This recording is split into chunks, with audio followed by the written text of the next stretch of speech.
Hi நண்பா, welcome back to SS unique. Amaran படம் box ஆஃபீஸ்ல மிகப்பெரிய வெற்றி அடைஞ்சதுக்கு அப்புறம் சிவகார்த்திகேயன் அவர்கள் ஃபர்ஸ்ட் இன்டர்வியூ கொடுக்குறாரு. அந்த இன்டர்வியூல the greatest of all time படத்துல தளபதி துப்பாக்கி கொடுக்குற சீனு எப்படி அமைஞ்சது அப்படின்றத பத்தி பேசியிருக்காரு. அதாவது வெங்கட் பிரபு அவர்கள் ஃபர்ஸ்ட் டைம் தளபதி கிட்ட ஸ்கிரிப்ட சொல்லும் போது இந்த மாதிரி ஒரு கேமியோ இருக்குன்னு தளபதி கிட்ட சொல்லிட்டாரு. ஸோ அதான் அப்பவே என்கிட்டயும் சொல்லிட்டாரு.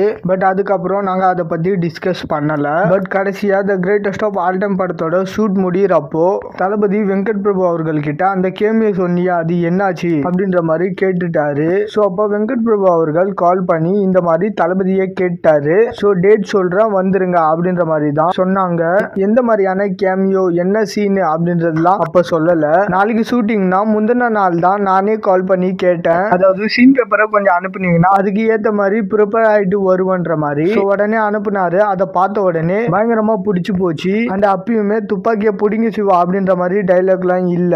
ஜஸ்ட் உங்களை இந்த மாதிரி பாத்துக்கு சொல்லிட்டு போவாரு அப்படின்ற மாதிரி தான் இருந்துச்சு. பட் துப்பாக்கியை பிடிங்க சிவான்னு தளபதி ஓனா ஸ்பாட்ல சொன்ன டைலாக் தான் அது. ஸோ அதுக்கான அர்த்தம் நிறைய பேர் நிறைய விதமா சொன்னாலும் நான் அதை எடுத்துக்கிட்டது தளபதியோட அன்பா தான் நான் எடுத்துக்கிட்டேன். ஏன்னா அந்த சீன்ல நான் நடிச்சதுனால அந்த இடத்துக்கு நான் வந்துட முடியாது. அவரு அந்த இடத்துக்கு வர்றதுக்கு நிறைய கஷ்டங்களை ஃபேஸ் பண்ணி வந்திருக்காரு. அண்ட் விஜய் அவார்ட்ஸ்ல அவர் கையில இருந்து எனக்கு என்டர்டெய்னர் அவார்டு கிடைக்கும் போது எனக்கு ஒரு மிகப்பெரிய நிகழ்வா இருந்துச்சு அது. ஏன்னா எனக்கு அவார்டு கொடுக்க முடியுமான்னு கேட்டப்போ இல்ல கொடுக்க முடியாதுன்னு அவர் சொல்லியிருக்கலாம். அந்த அவார்டை கொடுத்தது மட்டும் இல்லாம குழந்தைங்களை பிடிச்சிட்டாரு அப்படின்ற மாதிரியும் சொல்லியிருக்காரு. ஸோ இது ரெண்டையுமே அவரு எனக்கு கொடுத்தது ஒரு அன்பா தான் பாக்குறேன். அப்படி எடுத்துக்கிறது தான் சரியானதும் கூட.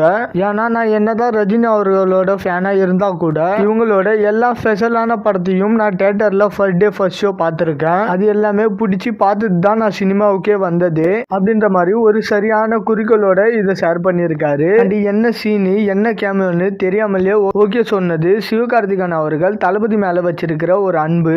ஸோ தளபதி அதுக்கு ஒரு 4-5 மடங்கு ரிட்டர்ன் கொடுக்குற மாதிரி தான் துப்பாக்கியா புடிங்க சிவான்னு டைலாக் இருந்துச்சு.